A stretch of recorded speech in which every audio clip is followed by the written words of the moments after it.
Então, meninas, agora é uma boa hora para falar sobre o desenvolvimento, tá?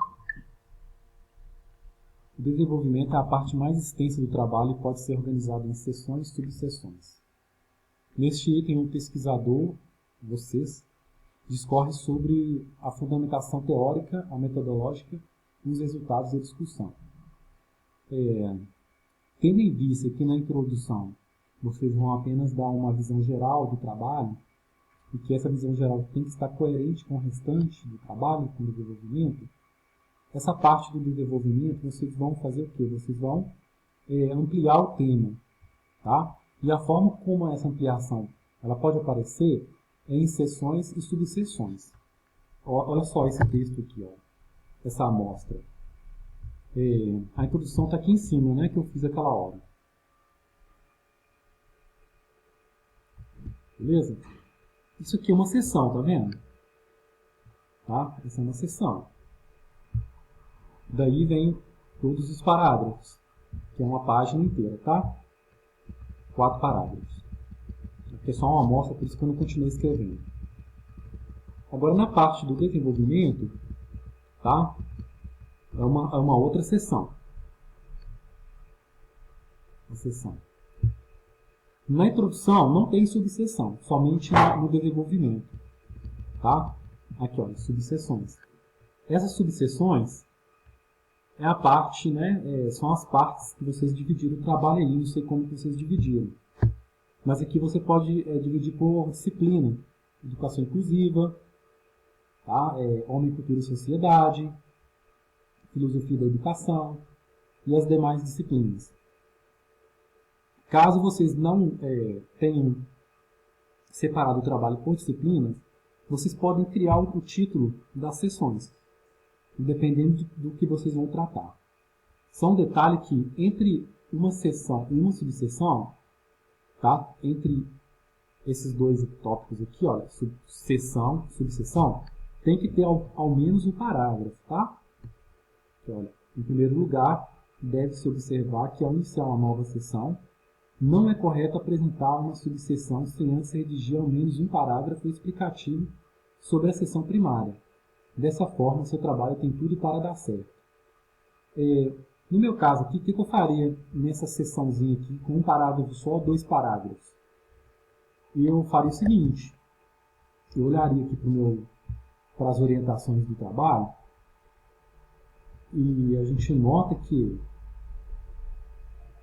o trabalho ele tem que estar embasado nas disciplinas, né? Um conteúdo teórico são as disciplinas que vocês leram.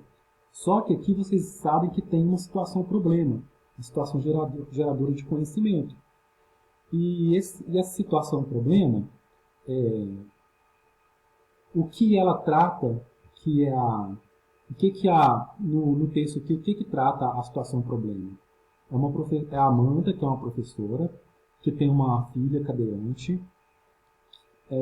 Onde ela mora, não há lugares específicos, lugares públicos, para que ocorra a inclusão das crianças com deficiência, muito menos na escola. Aí ela fica sabendo do projeto LIA, que é um projeto que vem exatamente sanar essa dificuldade aí, sanar esse problema. Né, fazer com que a comunidade e a escola seja sensível a essas crianças e promovam espaços públicos, promovam aulas, promovam eventos que incluam essas crianças. Só que você, no seu texto, você não vai falar do projeto LIA. E você também não vai falar da professora Amanda. Essa situação problema e o projeto LIA é só um fato, uma situação criada para você refletir sobre. Se eu não me engano, o projeto LIA ele realmente existe.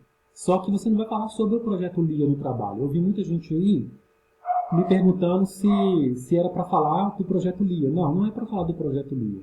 É para falar sobre o problema que o projeto LIA ele vem sanar. Tá? E aí vocês vão generalizar. A função do texto, né, do trabalho, é o que? Olha, a primeira ação de vocês será redigir um texto que apresente o projeto. Qual projeto? O projeto da professora. Porque após ela ter essa vivência com o projeto LIA, ela tem a ideia de fazer algo parecido. Então, ela tem que escrever um texto para mostrar que é importante fazer a inclusão. Tá? Então, o seu texto vai ser nesse sentido. Não que você tem que fazer você vai ter que fazer um texto sendo da professora Amanda. Não. É um texto teorizado em cima do problema, né, da falta de inclusão. Tá? E ver quais meios, quais alternativas vocês podem sanar essa dificuldade. A primeira sessão será redigir um texto que apresente o projeto e justifique sua importância para a garantia dos direitos à educação, saúde e lazer das crianças com deficiência. Esse texto será divulgado para a comunidade com o intuito de sensibilizá-la para o tema.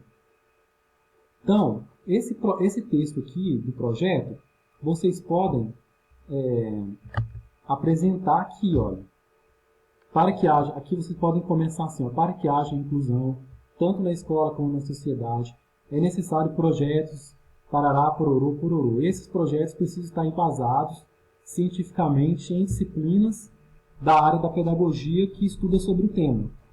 Tá vendo? Em um parágrafo vocês conseguem fazer isso aqui. Em diante, no subtópico, vocês podem tratar sobre esse projeto de acordo com o ponto de vista de cada área do conhecimento, que serão as subseções.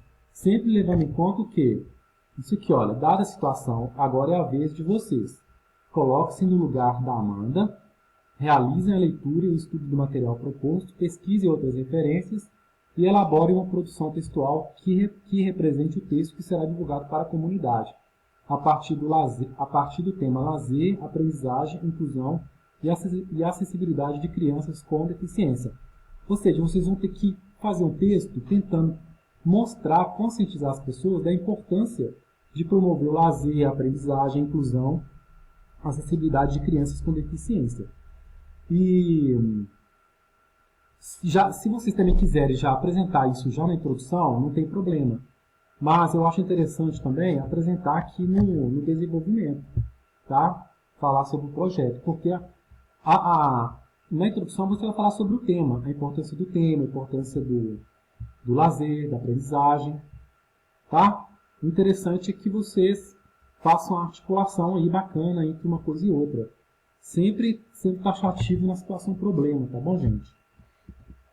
O que mais? Olha só, aqui embaixo tem os passo a passo, tá? Então, após o processo de reflexão, tá vendo? A situação problema, o projeto LIA é só para reflexão.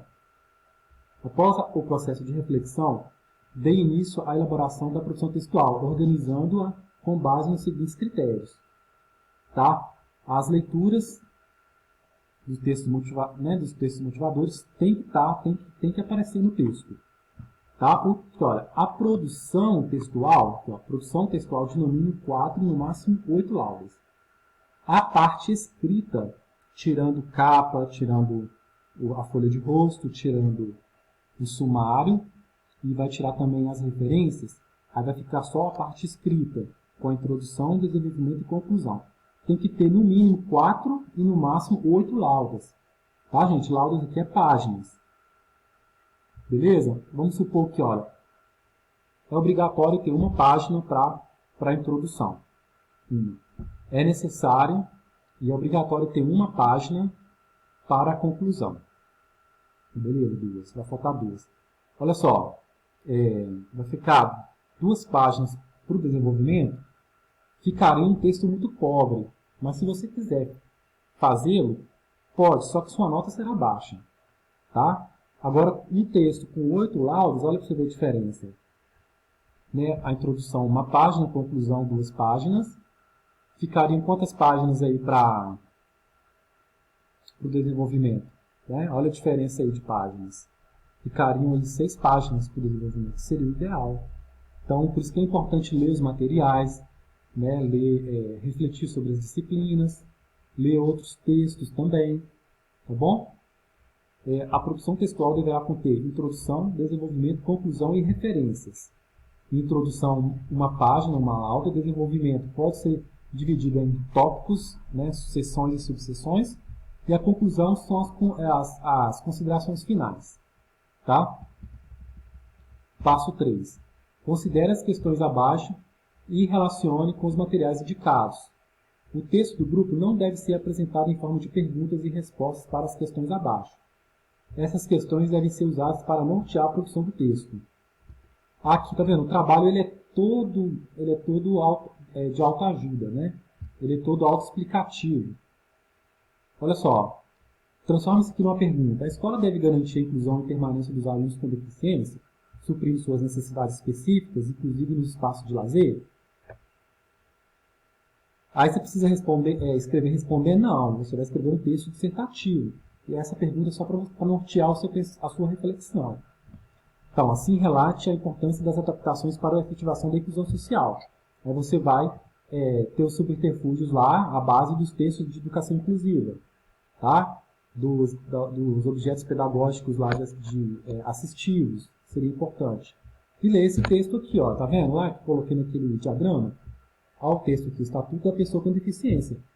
Isso aqui tem que estar no seu texto, tá? Tem que estar no desenvolvimento, bem elaborado, bem desenvolvido, ok? E tem que estar resumido lá na introdução, beleza? E olha só, uma outra pergunta aqui. A exclusão das crianças com deficiências locais e equipamentos destinados à recreação é uma forma intolerável de discriminação e uma violação dos direitos fundamentais dessas crianças? A igualdade, inclusão e o lazer? Está vendo que todas as perguntas giram em torno dessa questão da inclusão, tá? Lembrando que não precisa responder, tá? É só mesmo fazer o texto, beleza? A importância das tecnologias assistivas virtuais, esse texto motivador 3. Por isso que é importante a leitura, tá, galera? Ó, vou ler a parte aqui do desenvolvimento. Para o desenvolvimento do trabalho, vocês devem elaborar um texto de 4 a 6 páginas respondendo as questões reflexivas propostas em situação problema. Então, sim, só que na introdução, no desenvolvimento, o mínimo é 4, na verdade, né? Não pode fazer menos que 4 páginas. Tá? Não pode fazer menos que 4 páginas, de acordo com a orientação deles aqui, no máximo 6 páginas. Respondendo às questões reflexivas propostas na situação problema. Textos complementares, textos motivadores. Eles são os textos motivadores que vocês têm que se guiar para desenvolver o texto. Está vendo que está até tranquilo? Tem a pergunta e vocês vão apenas só teorizar sobre aquela pergunta usando os conhecimentos adquiridos das disciplinas. Tá bom? Igual eu fiz naquele diagrama. Eu já disponibilizei o diagrama para vocês no WhatsApp. Qualquer coisa vocês podem recorrer lá também à aula de introdução. O desenvolvimento da produção textual é a parte dos elementos textuais na qual se concentra a fundamentação teórica, a apresentação dos dados coletados pelo autor e o desenvolvimento das ideias. É a apresentação dos dados coletados. Teve gente que me perguntou se poderia colocar gráficos, né, colocar imagens. Sim. Olha só, esses dados coletados aqui pode ser uma entrevista que vocês fizeram com um pai de aluno com deficiência e fez um roteiro de pergunta, e esse roteiro ele pode ser apresentado no desenvolvimento, tá bom? Um gráfico também, que vocês possam, se vocês caso pesquisaram sobre como a taxa por exemplo, vocês vão pesquisar numa cidade como Belo Horizonte, a taxa de parques adaptativos para crianças com deficiência, ou pesquisar nas escolas de Santa Luzia quais escolas estão preparadas para receber esses alunos. Aí monta um gráfico e pode colocar também no desenvolvimento e teorizar sobre esse gráfico e falar alguma coisa a respeito, o que vocês acharam, né, o que seria importante para analisar esses dados. Ok? Daqui a pouco eu vou falar sobre a questão da conclusão, tá? Então fica por aqui esse vídeo aqui de 15 minutos. Espero que tenha sanado algumas dúvidas aí. Qualquer coisa vocês me mandam também, tá bom, gente? Até logo aí. Bons estudos e respeito à quarentena, hein? Todo mundo em casa, na medida do possível, ok? Tchau.